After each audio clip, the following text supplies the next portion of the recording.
Mr. Gearboss signing the students in already. More students coming I love that. to give credit. I love it.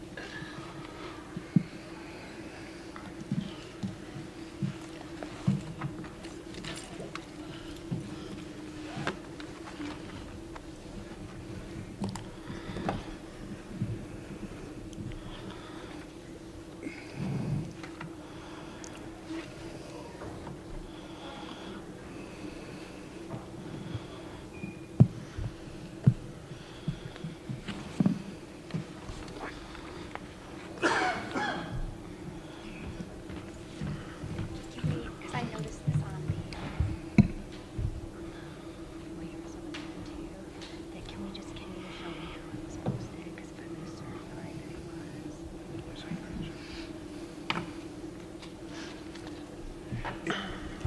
On the website? In the front door. It's on the front door of every No, I've building. seen it, yeah, Yeah, okay. that's all that means. Okay, no, I knew that, I just Yeah. Nope. need assurances that, yeah. Absolutely. I know I'm a stickler for those things, but. Nope. You're putting your name on it.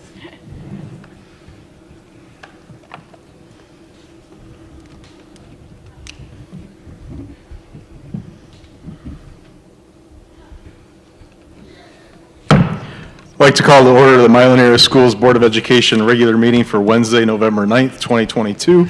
Would everyone please rise for the Pledge of Allegiance?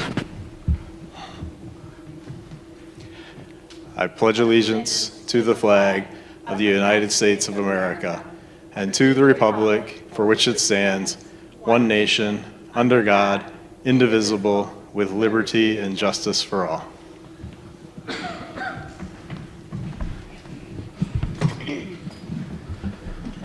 Thank you to everyone who's attending this evening as well as watching online. I will let you know that Ms. Freight is excused this evening. All other board members are here and accounted for. So we'll start off with public comment. And just a reminder that this meeting is a meeting of the Board of Education in public for the purpose of conducting the school district's business. It is not to be considered a public meeting. There are 2 times for public participation during the meeting as indicated in the agenda. When addressing the board, you will be asked to state your name.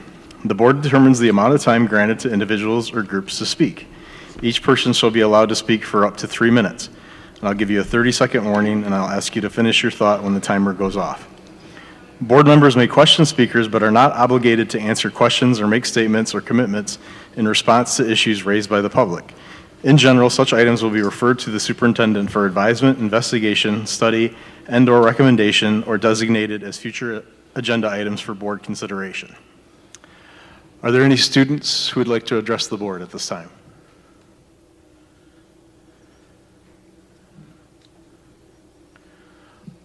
Are there other public comments at this time?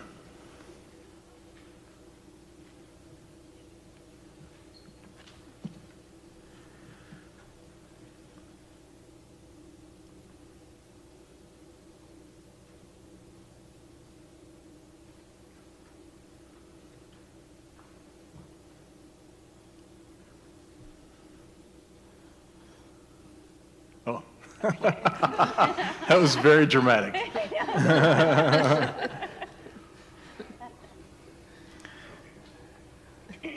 All right. Seeing no public comments, we will move on to routine matters for approval. I need a motion to approve the minutes of the regular meeting of October 27th, 2022. Moved by Kiger. Support by Macchio.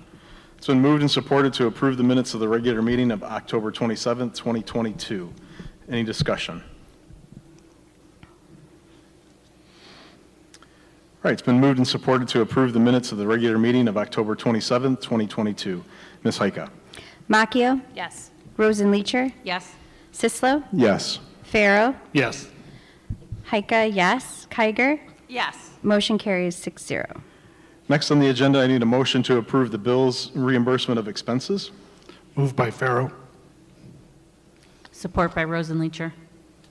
It's been moved and supported to approve the bills and reimbursement of expenses. Discussion.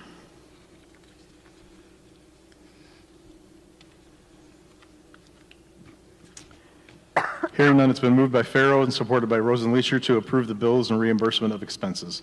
Ms. Heika? Rosenleacher, Yes. Sislo, Yes. Pharaoh, Yes. Heika, yes. Kiger, Yes. Macchio. Yes. Motion carries 6-0. Next up is old new business. I need a motion to approve the Freedom of Information Act FOIA appeal response resolution. Moved by Heika. Support by Kiger. It's been moved and supported to approve the Freedom of Information Act FOIA appeal response resolution, which is, to start with, whereas on around February 15th, 2022, the district received a Freedom of Information Act request from Rachel Hobbs seeking information related to a former Milan area school student. On or around March 9th, 2022, Superintendent Gearbaugh denied the FOIA request pursuant to Section 13.2 of FOIA MCL 15.2432 because in his view, disclosing information responsive to the request would violate the Family Education Rights and Privacy Act. Number 3, on or around April 22nd, 2022, Ms. Hobbs submitted an appeal of the FOIA denial pursuant to Section 10(1)A of the Freedom of Information Act, MCL 15.2401A. Number 4, on April 26, 2022, the board considered the appeal and affirmed Superintendent Gearbaugh's decision in part and reversed it in part. The board directed Superintendent Gearbaugh to redact all personally identifiable student information from any responsive records and provide the redacted records to Ms. Hobbs within 10 business days. Number 5, on May 2nd, 2022, Superintendent Gearbaugh provided Ms. Hobbs redacted records responsive to her request consistent with the board's April 26, 2022 directive. Number 6, on October 19, 2022, Ms. Hobbs filed another appeal alleging that the Superintendent Gearbaugh's May 2, 2022 response was not consistent with FOIA. The appeal was received on October 27, 2022 pursuant to Section 10.3 of the FOIA MCL 15.2403. And number 7, the board has carefully reviewed and considered the issues raised in the appeal. Now therefore be it resolved that the appeal is denied. The superintendent provided Ms. Hobbs all documents responsive to her request and made necessary redactions as required by the Family Educational Rights and Privacy Act. The superintendent fully complied with the board's April 26, 2022 appeal decision. And number 2, the board president is directed to provide a copy of this resolution to Ms. Hobbs no later than November 11, 2022. So as stated, the board received an email on Wednesday, October 19th with a FOIA appeal attached. The appeal process states that the appeal is officially received by the Board of Education at the next scheduled board meeting. The board meeting officially received the FOIA appeal at the October 27th board meeting. In addition, the appeal must be considered by the board within 10 business days of the official receipt of the appeal. Tonight's board meeting is less than 10 business days after October 27th. After consulting legal counsel, a response resolution, which was just read to the FOIA appeal, in accordance with FOIA laws and district FOIA policies, was drafted for consideration by the board tonight. The board should only adopt this resolution if it agrees with the conclusion, and the board may also edit this resolution as necessary to reflect any decision it makes. Are there any questions or concerns regarding the resolution? I just want to make one quick point that we're considering this an appeal of the production of documents and not an appeal of the original appeal because our policy doesn't address allowing an appeal of an appeal. So that's why we're entertaining this tonight.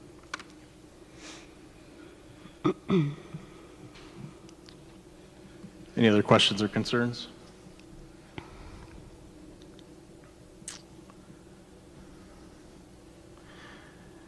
It's been moved and supported to approve the Freedom of Information Act FOIA appeal response resolution.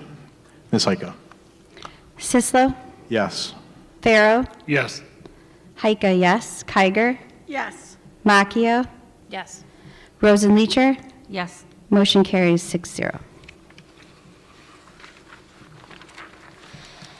Next up on the agenda in the area of the learning environment and culture of our strategic plan, I wanted just to go through a little bit of the board operating procedures. I attended a class at the last MASB, the Michigan Association of School Board meeting, In regards to board operating procedures, Ms. Rosenleacher went to a breakout session in regards to some of these as well as like a code of conduct for the board, which we have within our board operating procedures. So the board operating procedures, for those of you that don't know, it's the procedures that the board uses, such as the calendar, communication as far as emails, the election of officers. So it's just those procedures that the board uses in order to do its business. So one of the ideas that was presented at the class that I had was that this could be done through consent via email. And Ms. Rosenleacher also, as part of her session, she witnessed that as well. So she, being a new board member, she saw the value in the board operating procedures that we needed. They've also needed to be updated. We did start to update them prior to COVID, but a lot of things happened with that, so it got stalled.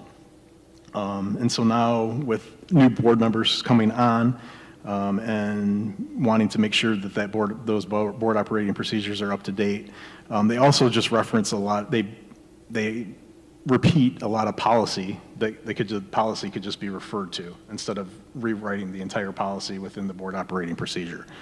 So there's a lot of things that can be updated. Ms. Rosenleacher's already looked at some of those things in order to make those changes.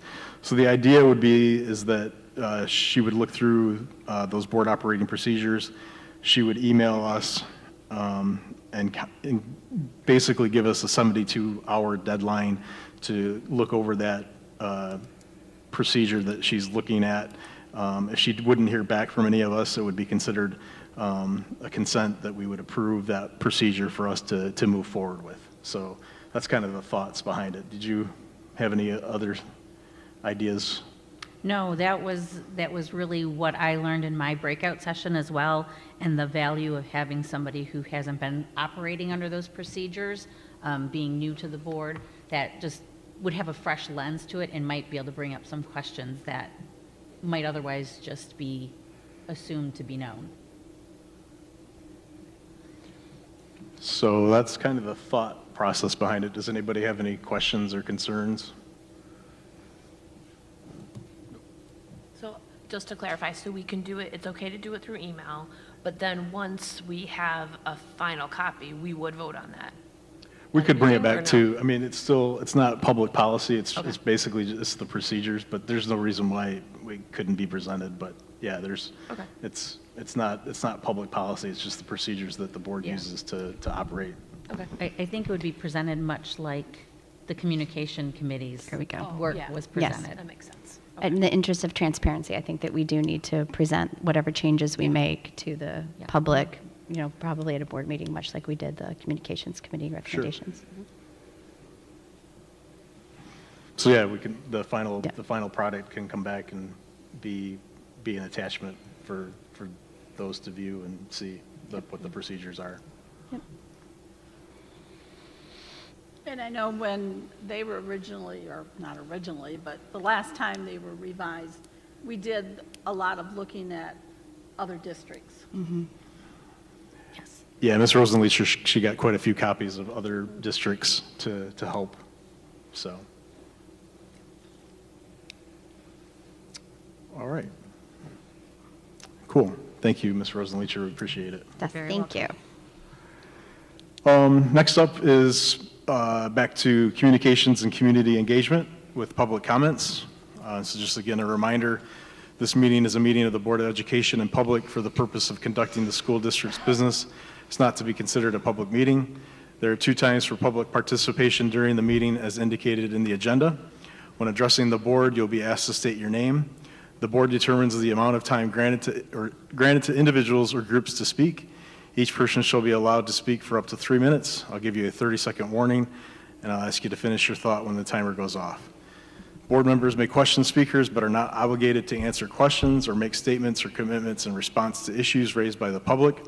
In general, such items will be referred to the superintendent for advisement, investigation, study, and/or recommendation, or designated as future agenda items for board consideration. Are there any students who would like to address the board?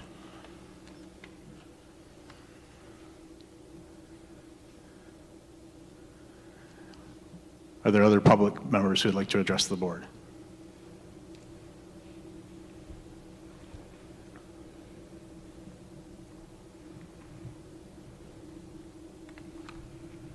Good evening, everyone. Rachel Hobbs. Here in Milan, we've got some issues going on, some with transparency and some with accountability. With regards to my FOIA, I know this is hard for you to see. This was what was produced by Mr. Gearbaugh.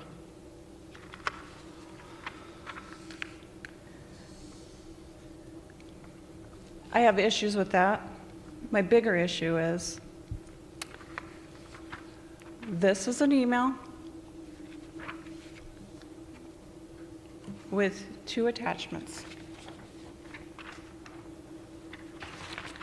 that has my child's name in the subject line with regards to my particular FOIA request within the time scope. That was not produced in the FOIA response. Mr. Gearbaugh, please respond in writing why it was not produced. It was not located in our search.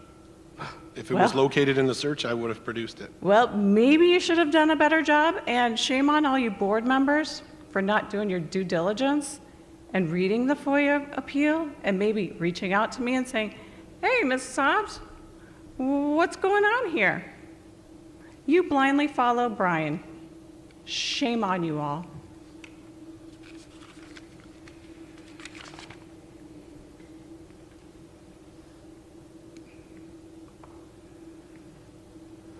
Are there others?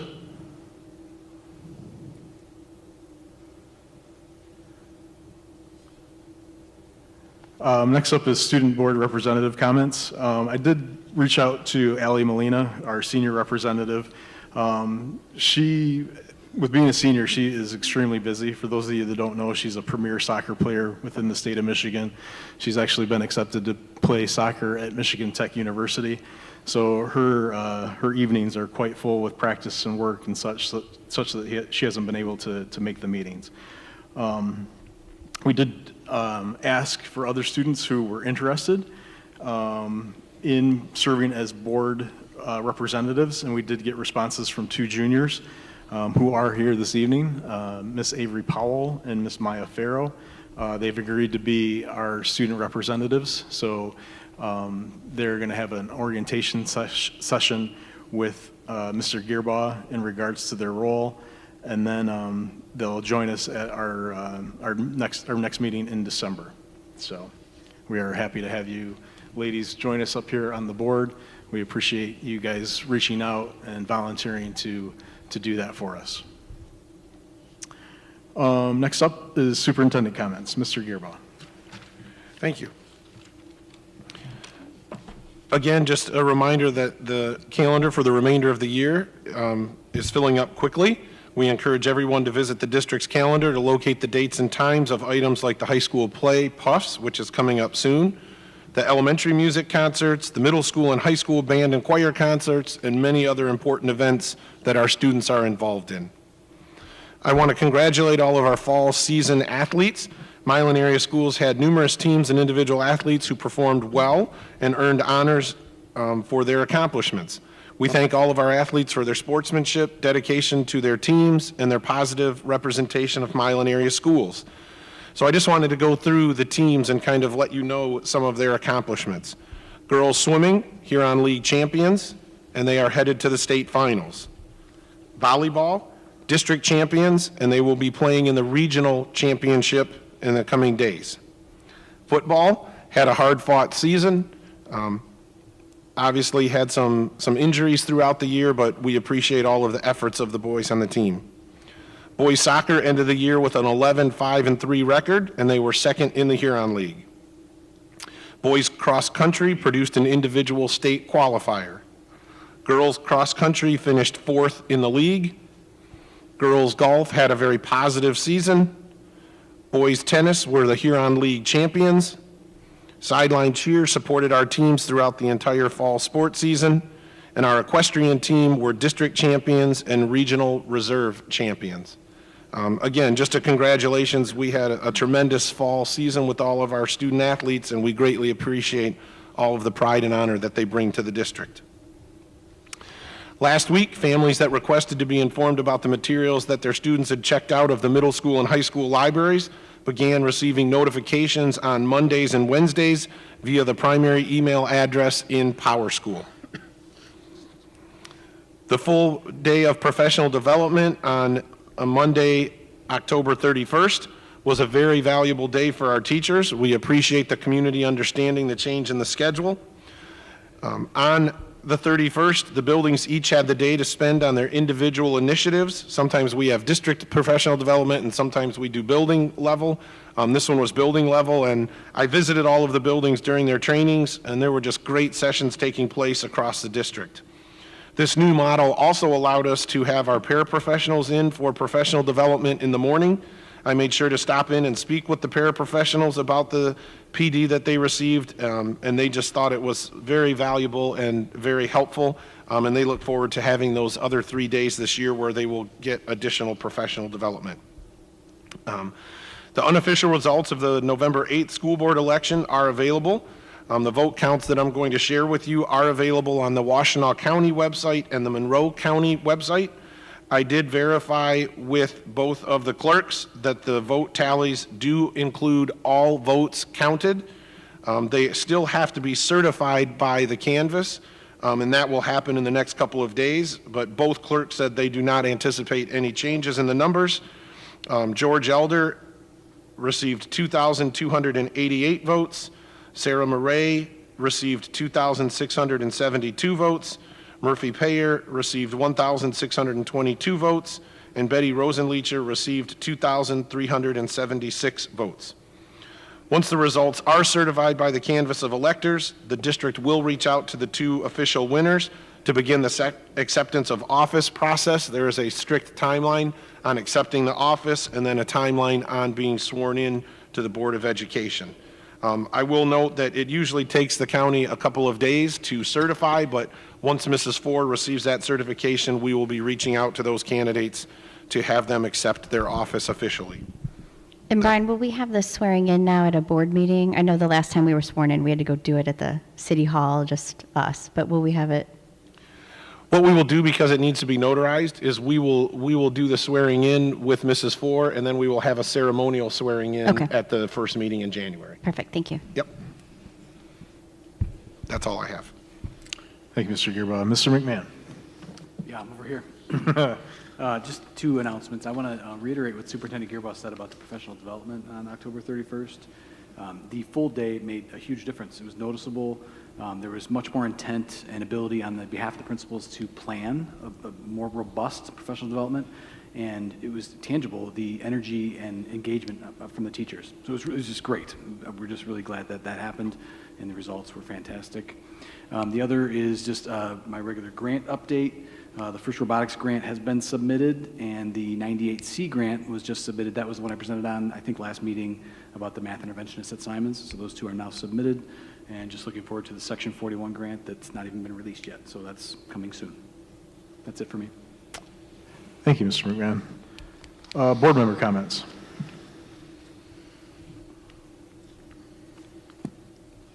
I have one quick thing. I wanted to let the board know that when I saw the official announcement about the Christmas parade this year in town and the theme, which is a storybook Christmas, I contacted Abby Kreiderman at the chamber and said, you know, would you be interested in the board kind of getting on board with that theme and maybe giving some books out at the parade this year?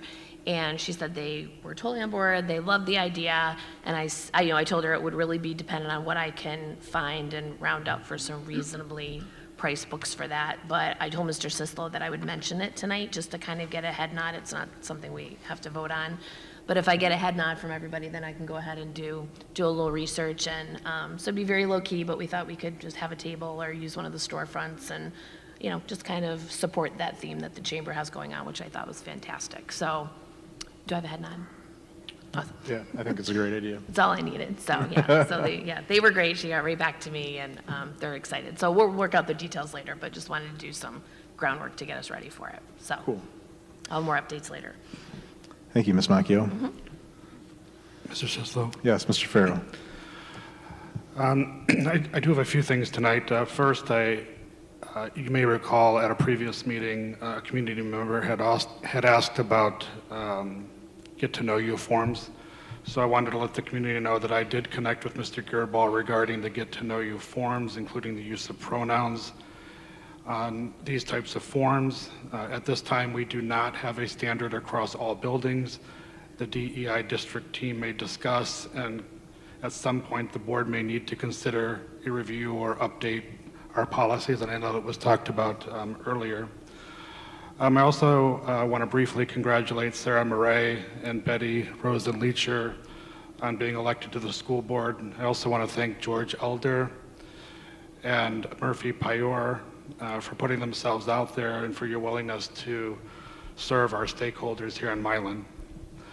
Finally, I just want to give a shout out to the production students here at Milan High School. Milan High School Productions is putting on Puffs, which is an onstage performances here at Milan High School on Thursday, November 17th, Friday, November 18th, and Saturday, November 19th at 7 p.m. There's a community appreciation matinee, which is on Saturday, November 19th. All tickets for the matinee show are just $5 each. So come out and support our students, and I plan on being there. So thank you. Thank you, Mr. Farrell. Others? Mr. Sislo? Yeah, Ms. Heiko. I just want to clarify one quick thing that Mr. Gearbaugh mentioned earlier. It was the girls swim team's 23rd in a row here on League Championship, 23 in a row. And they were also undefeated this year. So good luck to all of the girls who are going to the state meet this weekend in Holland.